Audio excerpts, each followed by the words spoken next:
Imagine a world where every country owes more money than it earns. Sounds alarming, right? Yet, this is the reality for nearly every nation on Earth today. From the United States to Japan, from Germany to Argentina, countries are running massive debts. But why? How did we get here, and what does it mean for you and me? In the next 20 minutes, we're going to explore the fascinating story of national debt, why it exists, how it works, and why no country seems immune.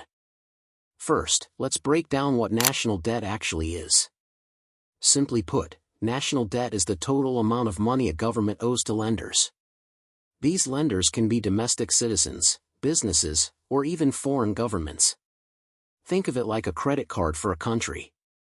When governments spend more than they earn through taxes, they borrow money to cover the difference. This borrowing becomes debt, and just like your credit card, it accumulates interest over time. For example, the United States national debt is over $35 trillion today. That's more than the entire U.S. economy produces in a year. But the U.S. isn't unique, most countries operate this way.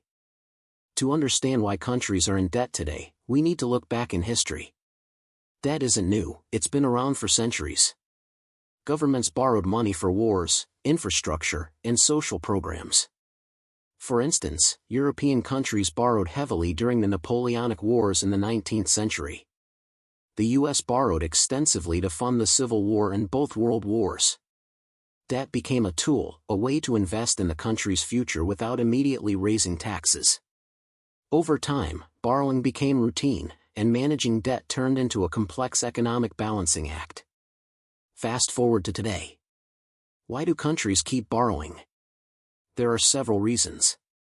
Funding public services, governments provide healthcare, education, and social security. These programs often cost more than the taxes collected. Stimulating the economy, during recessions, countries borrow to create jobs, invest in infrastructure, or stabilize financial markets. Think of it as giving the economy a temporary boost. Defending the nation, military spending is enormous. Countries borrow to fund defense without cutting essential services.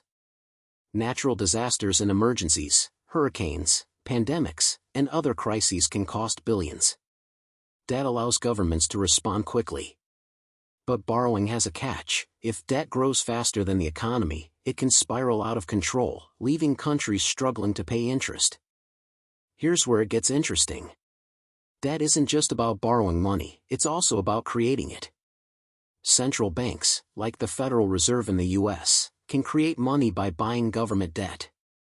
This sounds simple, but it has consequences. Creating too much money can lead to inflation, where the value of money decreases. Yet, controlled borrowing and money creation allow governments to manage economic growth and avoid financial collapse.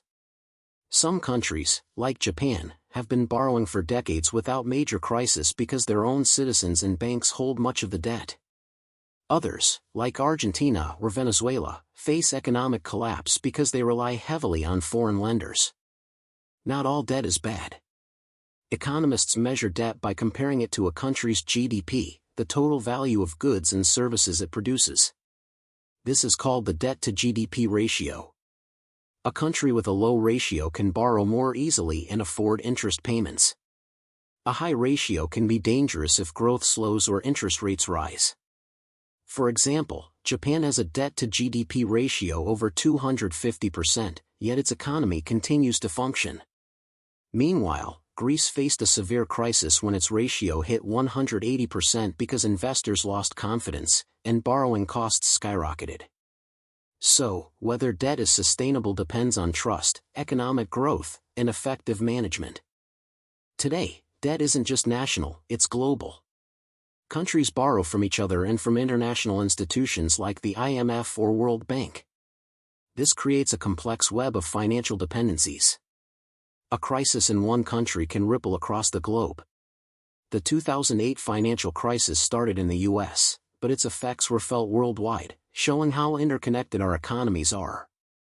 In a way, debt has become a tool to maintain global stability, but it also means no country is entirely independent. Every nation is part of a shared economic system, and everyone carries a piece of the world's financial load. So, what does the future hold? Experts debate whether high national debt is sustainable long-term. Some believe it's manageable as long as countries continue to grow economically and maintain trust with investors. Others warn of potential crises if interest rates rise, growth slows, or global instability worsens. One thing is certain, debt is unlikely to disappear. It's a tool, a risk, and a reality of modern economics. Understanding it is crucial, not just for policymakers, but for every citizen who wants to grasp how the world's money really works. It's a story of history, policy, and human choices shaping the global economy. One major reason countries borrow money is because of trade imbalances. Simply put, some nations buy far more from other countries than they sell to them. This creates a gap that must be filled with borrowing. For example, the United States imports trillions of dollars in goods every year. To pay for all these products, the government often relies on borrowing money both from domestic lenders and foreign investors.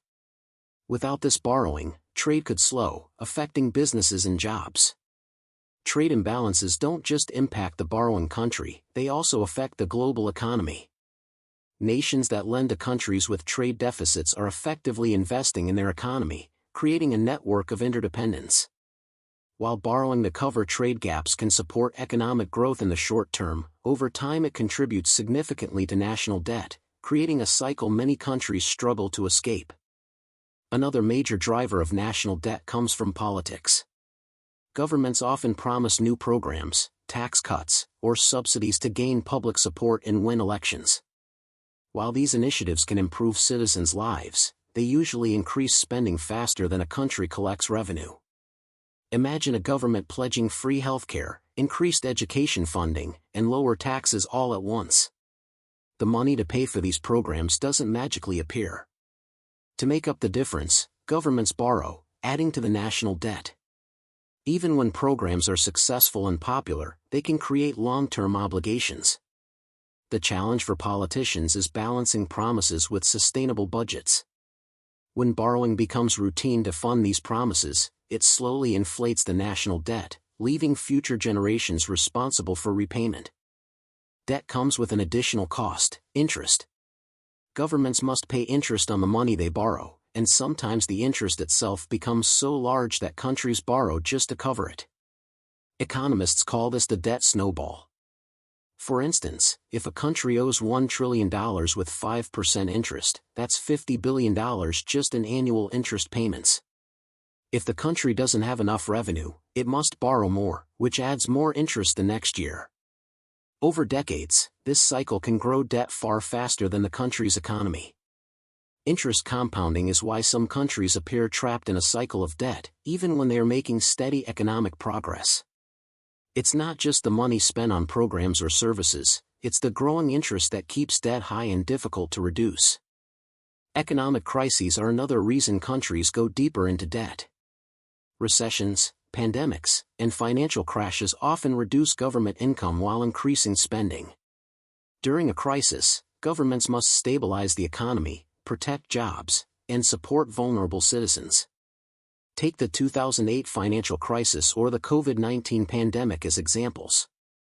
In both cases, governments borrowed massive amounts of money to fund stimulus programs, unemployment benefits, and emergency health care. While these measures prevented economic collapse, they added trillions to national debt. Crises show how debt can act as a tool for survival. Borrowing allows governments to respond quickly to emergencies, but repeated or severe crises can cause long-term debt accumulation, creating a challenge for future leaders and citizens. Debt is complicated, but knowing why countries borrow and how it affects everyone gives us a clearer picture of the modern world. Every country owes, but every country also has the tools to manage it, if they act wisely.